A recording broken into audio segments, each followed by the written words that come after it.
Hey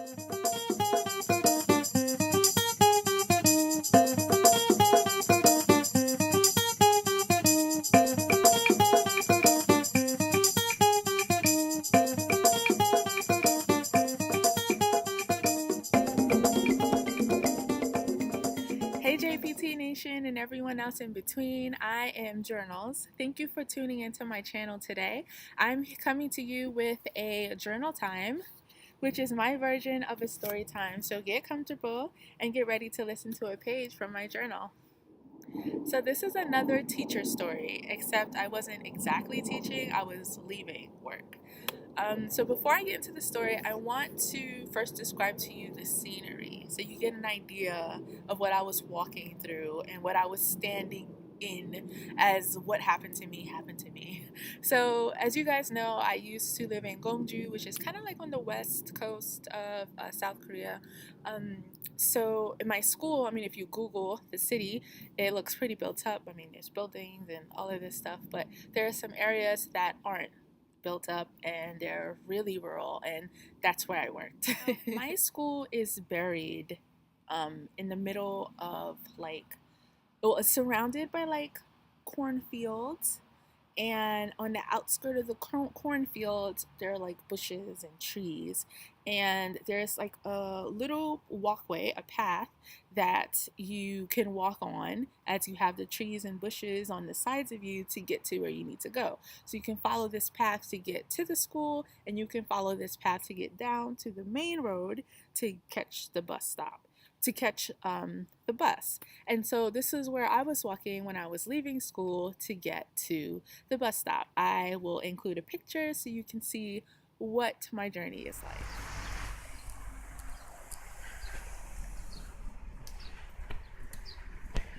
Walking to work on this rainy day.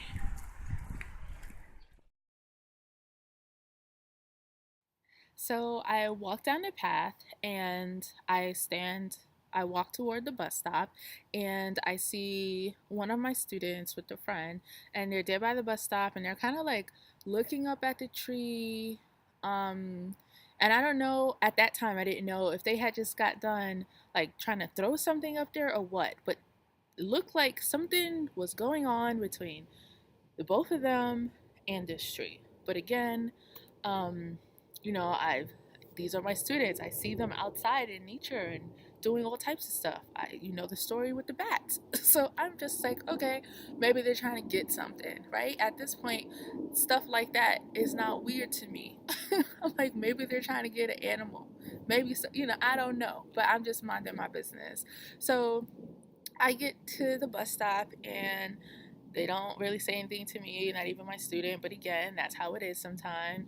I'm off the clock, so I'm not trying to get them to speak. He's off the clock in his mind, so it's a mutual understanding.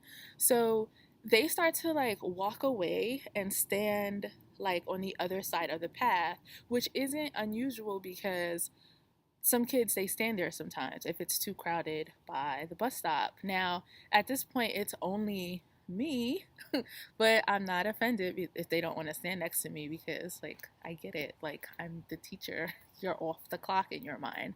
No problems here, mutual understanding. So they go stand on to the side, but they kind of like looking at me, and it's not weird because I'm always being looked at, but it just looks like they're up to something.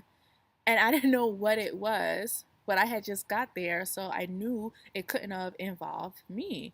So anyway, I'm standing there minding my business, waiting for the bus, and all of a sudden, something hard hits me at the side of my face really fast. And it's so fast, like I swing immediately, my glasses fall off, and I'm like jabbing at the air like I'm fighting. I don't know who's around, I don't know how many there are. All I know is I'm swinging, kid, a dot, I don't know. I'm just swinging because it hurts. My face is on fire. And so when I'm done fighting the air, I'm like looking for my glasses. I put on my glasses and I realize, like, okay, no one is around me. Who is attacking me? Who am I fighting? Um And my kids, the kids, they're like over there, like watching me. And so one of my students, he comes over and he's like, "Teacher, um, bee house," and then he points up to the tree. And I'm like, and I look, and sure enough, there's a big ass beehive with like holes in them for where they had thrown all types of whatever it was they were throwing up there to get it down.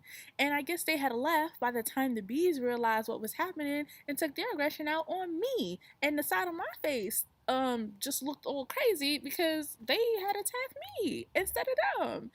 And I really wanted to be like, why couldn't you say that when you saw me walking over here? Like, y'all walked away. You couldn't have mustered up the word bee house as you were walking away so that I can go that way too?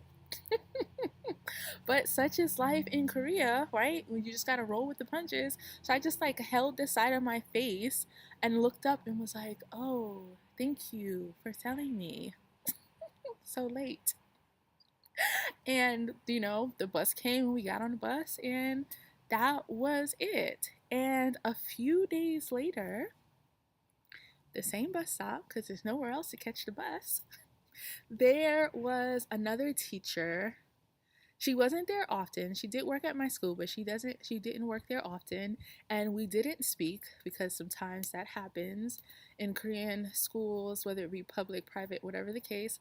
Sometimes the teachers don't speak to you. They blame it on the fact that they don't understand English, whatever. So one of these particular teachers was working this particular day, and we were both at the bus stop, and I had learned my lesson, so I was where those boys were on the other side of the path. And so when I saw her go over there, again, she's never really spoken to me. She's walked past me in the hallway and like said nothing. And, that's cool with me because I can play that game as well. But I didn't want what happened to me to happen to her. So I was like, all right, I'm gonna go say something. And it was just the both of us at the bus stop. So I went over there and I was like, I was like, beehive, there's a beehive. And I pointed up to the tree. She didn't look, she didn't attempt to look at the tree, and she didn't attempt to do anything. She just looked at me and was just like, oh, no, no, no. And I was like, no, no, no, beehive. And then I tried to use the same words that the little boy used to me. So I was like, bee house, bzz, like bee house. And she like turned her back to me. Like she wasn't, like, I guess it was just too much English trying to, coming at her. And I don't know what she thought I wanted. I didn't want anything. I was trying to save her. So I just walked away and waited for the bus. And I feel a little bit guilty for saying that she didn't get stung, but I wish she had because she would have known that I didn't want anything from her. I was just trying to make sure she didn't get stung like I had gotten stung, and I didn't want her to look at me after she had gotten stung. Like, why you ain't tell me bee house? But again, such is life in Korea. Have you ever had a situation like that happen to you where someone could have said something to help you and they didn't, or they told you too late and they could have told you sooner? How did you handle that situation? Leave your comments down below. I'm really curious to know how that turned out.